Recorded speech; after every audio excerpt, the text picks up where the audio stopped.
Speaking of Mike Yao, the new Wild head coach, we talked in May, and I had mentioned that I had heard he was probably a pretty big front runner. I think it was shocking to a lot of people to hire him, but to me personally, it wasn't, because as long as it took him for the coaching search, it seemed like they were just waiting for him to get out of the playoffs, and I've heard nothing but rave reviews from everyone he's ever worked with. Bilesma from Pittsburgh, he was an assistant for him, and he said that the guy was ready to be head coach. I have too. I've heard some good things. I'm a little surprised by the move because, again, we go back to the situation that Fletcher's in.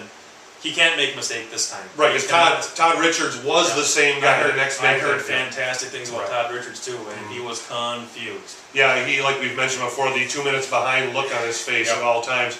But Mike Yao led Houston to the Calder Cup Finals. He seemed to have a style that was his, where when you watched the Wild last year, I wasn't really sure what we were trying to do. Sometimes we wanted to be defensive, sometimes offensive, but it seems like what I've heard is that Yao has a system. We're going to stick with it. He brought Daryl Sador, who was a standout NHL player for a number of years. He was an assistant for him for the first time last year. He brought him to the NHL level. So that tells me that they have something going that they want to bring together, and they're on the same page. Yeah. Todd Richards, of course, he didn't have the roster that we even have right now to work with. Right. And he's probably shaken off some of the old Jacques Lemaire mentality and trying to install his way of thinking, and it's probably not going to work with some of the players we had. Again, I don't really feel that sorry for Todd Richards, but it is what it is. Well, Todd Richards did have a winning record as a Wild head coach, so Mike Yao coming in, he's got to be very, very successful. And I'm guessing the window here is 2 years max to get this team in the playoffs, and especially with the moves you made here, you better get to the playoffs this year. And then the year after that, you probably start making some damage in the playoffs. I guarantee a playoff spot this year for several reasons. One, the proverbial all-in year, this was it for Vancouver. They're not going to get better. Right. They're not going to get better than this year. This was it. They were the best team in the league this year. I don't care what you say.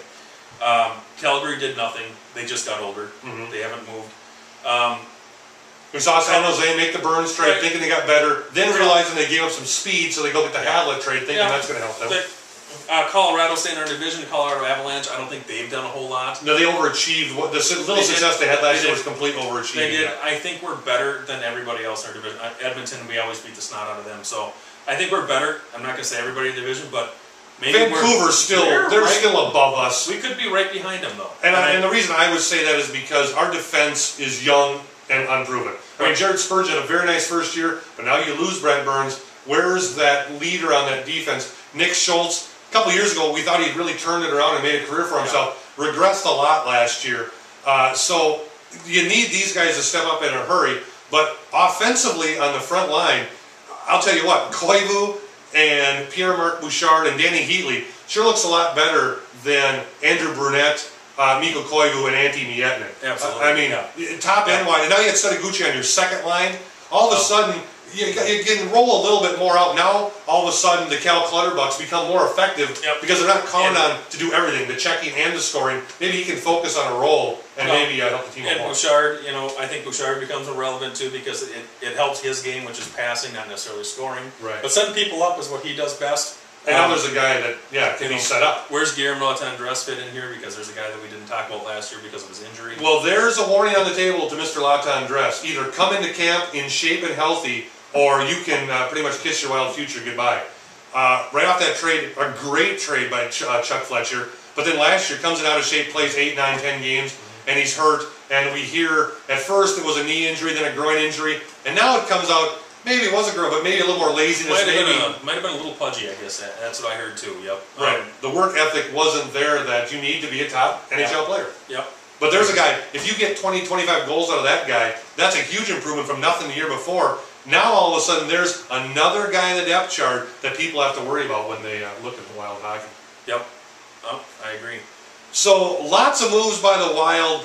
Pretty exciting summer once what the Timberwolves did. The Wild looking to get a little bit of that dollar back. They made a splash. And to me, it seems like it was a much more impressive splash than anything we've seen around here. Possibly since the Jared Allen trade. I agree. Probably the biggest thing that's happened in Minnesota sports. It's going to be exciting. It's going to be a fun year for the Minnesota Wild. And I think they're going to. I guarantee a playoff spot. They might even be in the top 4 or 5. I mean, in the Western Conference or in the league? In the conference. In the Western Conference. Okay. Yeah. So you're saying possibly conference semifinals? Possibly. Yeah. Possibly. I feel pretty confident about it. All right. So there you have it. A little bit of Wild talk for you. And we'll be coming right back in the Sports Underground with a few final notes, a little bit of Twins, and a little bit of Minnesota Vikings. Stay with us. We'll be right back.